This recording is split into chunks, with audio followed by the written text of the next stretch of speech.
The gentleman is recognized for 5 minutes on his amendment. Thank you, Madam Chair. Madam Chair, according to the National Climate Assessment, we can either invest now to address the worst impacts of climate change,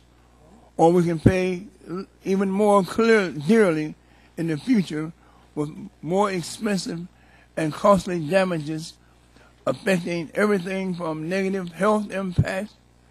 to wear and tear of our infrastructure and water systems, to stressing our national security to the nth degree, up to and including negatively impacting our overall long-term economic growth. Madam Chairman, as part of President Obama's Climate Action Plan to cut carbon pollution and help mitigate the disastrous effects of climate change, the Clean Power Plan will allow the EPA to use its existing authority under the Clean Air Act to control carbon pollution from some of the nation's oldest, dirtiest, and most inefficient power plants. As we know, Madam Chairman, these power plants account for the largest share of greenhouse gases from stationary sources in the country, and they are responsible for about 1/3 of the total U.S. greenhouse gas emissions, with no current federal limits on the amount of carbon pollution they are allowed to emit. Madam Chairman, the Clean Power Plan seeks to cut carbon emissions by 30% compared with 2005 levels by the year 2030, and it gives states great flexibility when implementing the rule based on their existing utility infrastructure and policies. Madam Chairman, instead of allowing governors to just say no to the Clean Power Plan without any accountability, my amendment simply requires that a governor must certify that within his state,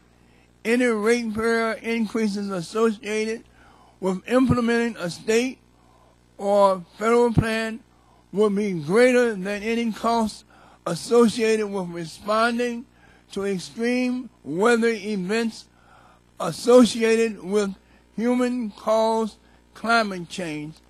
including increased sea level or flooding, more frequent and intense storms, more frequent and intense wildfires, and or increased drought. Madam Chairman, before we go down this slippery slope and give governors the power to turn back the clocks on cooperative federalism that has been at the heart of a very successful environmental policy structure, we should at least make sure that we include at least a modicum measure of accountability. The fact of the matter is that states and the federal government are already paying for extreme weather events caused by climate change, and we should not allow individual governors to willy-nilly just say no to implementing plans that would help to mitigate the risk of these types of disasters. Madam Chairman, this bill will set dangerous precedent both to the Clean Air Act and to the overall public health if it were ever to be enacted into law. So I urge all my colleagues on both sides of the aisle to support my amendment in order to ensure some sense of accountability and to protect the overall public interest. With that, Madam Chair, I yield back the balance of my time.